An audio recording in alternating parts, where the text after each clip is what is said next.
Good afternoon from Painesville and welcome to Elbc Newsline. Today is Thursday, March 12, 2026, and I'm Grace Tower presenting. In the headlines, the World Bank approved 137 million United States dollars to boost job creation in Liberia, Benin, and Sierra Leone. Government maintains diplomatic efforts to resolve tensions at Liberia-Guinea border. National port authorities selected to participate in European Union's COP Africa initiative. And away from home, South African government summons United States ambassador over statements about an anti-apartheid chant. These stories, plus many other developments, are all coming up. But first, the news bulletin with Nakita Roberts. The World Bank Group has approved 137 million United States dollars to boost job creation in Benin, Liberia, and Sierra Leone. The funding provided under the second phase of the Western Africa Regional Digital Integration Program aims to expand and upgrade digital infrastructure needed to strengthen competitiveness in the beneficiary countries. The initiative also seeks to foster a more business friendly environment, enabling companies to scale up operations and operate across regional markets. According to a release, the project would expand resilient broadband networks, increase international connectivity, and strengthen data center capacity, laying the groundwork for new digital jobs and improve public and private sector service delivery. The program will also provide digital skills training for 9,000 individuals, including women and youth, while expanding opportunities for artificial intelligence, cybersecurity, and entrepreneurship across the three countries. Approximately 5.2 million people are expected to be connected to the new or enhanced broadband internet services, while 5.4 million new users will gain access to digitally enabled services. The Western Africa Regional Digital Integration Program was launched in November 2023 to expand internet access and promote a single digital market in West Africa. Meanwhile, the World Bank Digital and AI Regional Practice Director Michael Roll said the second phase of the project positioned West Africa to accelerate economic transformation by creating jobs, strengthening resilience, and enabling a more integrated regional digital market.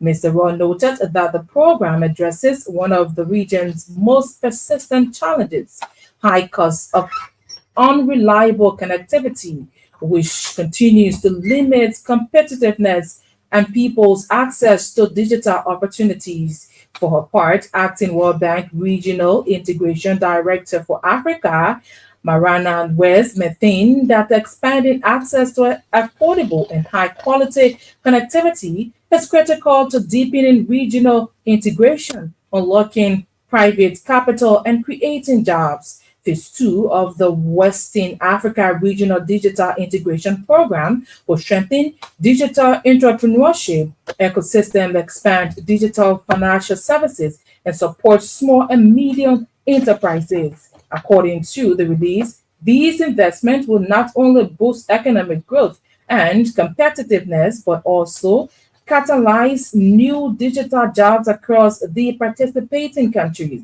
More than 140 digital startups, including women-led enterprises, are expected to benefit. Government says diplomatic efforts are ongoing to resolve tensions at the Liberia-Guinea border. According to Information Minister Jeremy Pierre, the discussions involve regional partners, including the Economic Community of West African States ECOWAS and the Mana River Union. Minister Pierre disclosed that a high-level Liberian delegation will travel to Guinea and is expected to continue diplomatic dialogue between the two countries. He also disclosed that government is investigating a recent shooting incident at the border that left a Liberian citizen injured. Minister Pierre urged citizens, especially those in border communities, to remain calm adding that the government is committed to resolving the issue peacefully. At the same time, government says it is preparing to deploy the newly arrived yellow machines for road maintenance. Speaking at the Ministry of Information regular press briefing, Information Minister Geraldine McPierre said the machines will help maintain roads across the country. According to him, the goal is to ensure roads remain usable during the rainy season. He said road works are already continuing in several parts of the country, adding that progress has been recorded on the Sport Road corridor. Minister Pierre added that the government remains committed to improving road connectivity across Liberia. The National Port Authority has been selected to participate in the European Union's Scope Africa initiative. Information Minister Geraldine Pierre said the initiative is aimed at strengthening safety and security at major ports in West and Central Africa. He said the program, which is funded by the European Union, will also help strengthen transport corridors across the region and aims to improve trade and maritime cooperation. Minister Pierre said under the program, more than 25 Liberian port security officers will receive specialized training, and the training will focus on improving port safety and governance. The Information Ministry boss said Liberia's participation will enhance the country's port management capacity, adding that the program will also support regional economic growth.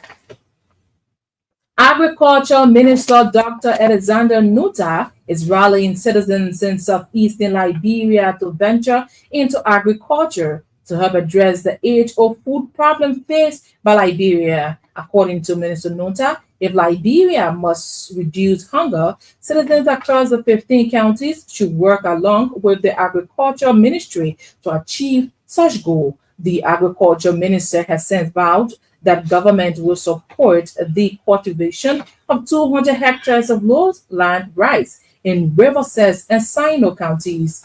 Minister Nota believes expanding agricultural production, particularly lowland rice farming and tree crops, is critical to creating sustainable livelihood for youth.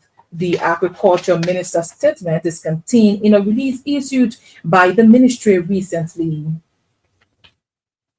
At the same time, the Agriculture Ministry has begun intensifying efforts to accelerate agricultural transformation in Liberia.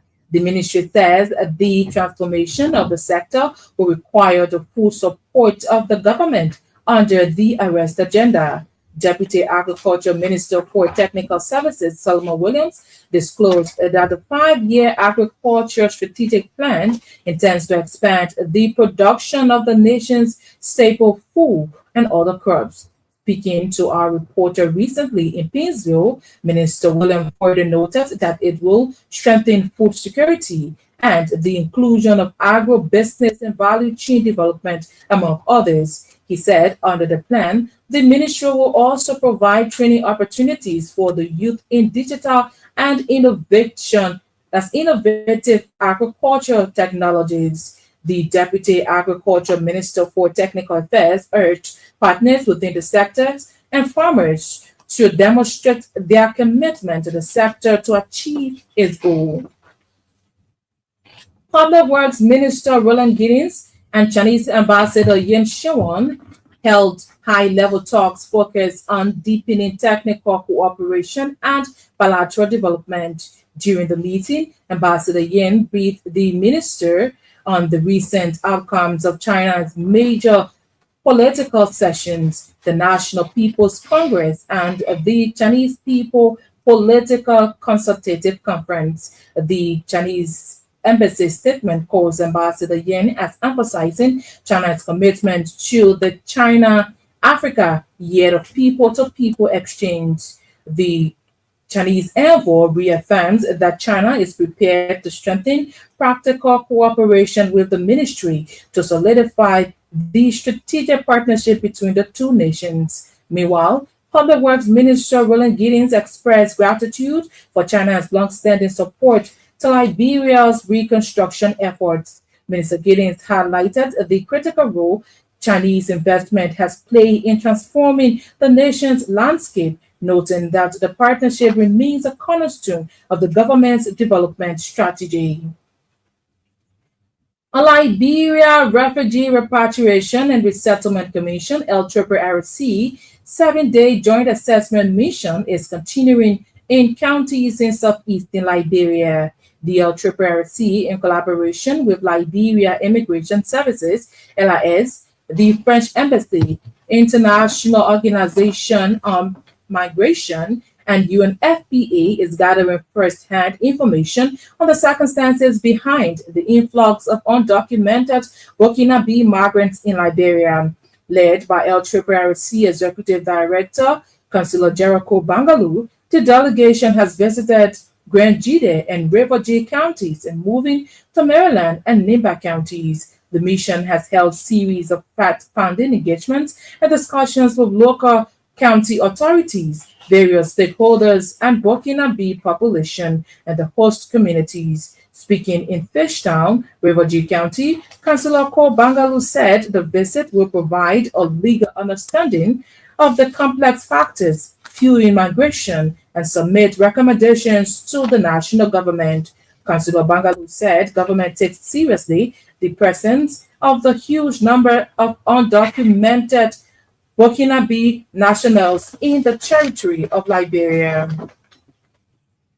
Meanwhile, French Ambassador to Liberia, Isabelle Legulic, has highlighted that the mission is built on a 2024 dialogue among EU member states on the influx of migrants, particularly Burkinabe, and its impact on communities, land, resources, and forests. She emphasized that the final report will guide Liberian authority in shaping policies to address and mitigate uncontrolled migration in the areas. Also speaking, Rivergy County Superintendent Mark Swembe hailed the initiative efforts of the LRRC.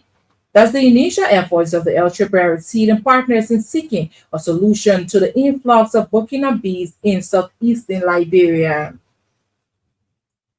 Education Minister Dr. Jaso Jala says National Declaration Day should remind citizens to preserve peace, strengthen democratic institutions, and protect national unity across Liberia. Speaking during the observance of Decoration Day, Minister Jala said, remembering citizens who died during periods of national conflicts reminds Liberians of the fight to safeguard peace. Minister Jala noted that Liberia's history reflects courage, resilience, struggle, and sacrifice, explaining that generations serve through teaching, leadership, community service, and institution building. She also highlighted the contributions of Mary Antoinette Brown Sherman and Fatima Masakwe Pambule, whose dedication strengthened education and intellectual life in Liberia.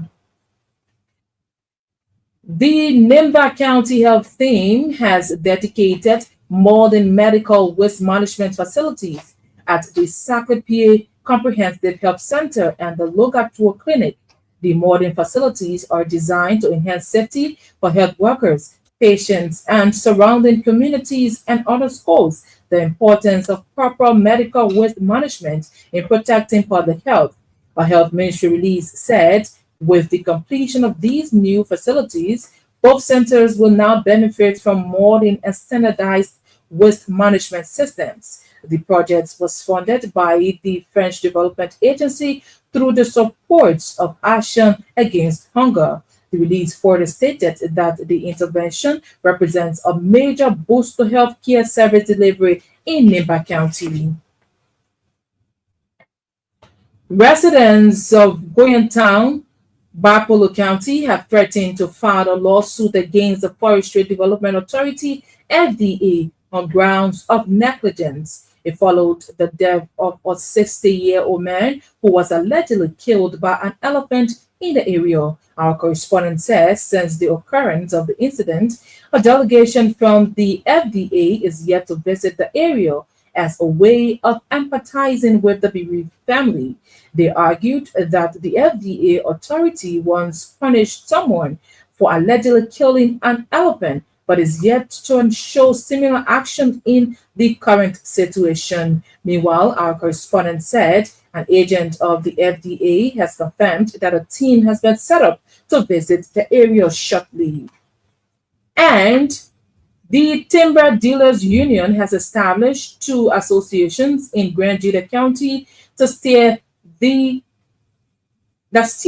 monitor the activities of its members. According to our correspondent, the establishment of the two associations followed the conduct of a 4-day intense training in the area. Many thanks, Nakita Roberts. She makes a return later with our weather and international developments. One of the big stories we follow in this afternoon, National Pole Authority selected to participate in European Union's Scope Africa initiative. As it heard in the news, Liberia is among 3 African countries poised to benefit from Phase 2 of the World Bank Group Western Africa Regional Digital Integration Program. The $137 million United States dollars program aims to strengthen digital infrastructure and expand economic opportunities across participating countries. We have a report by Nakita Roberts. The World Bank Group has approved No.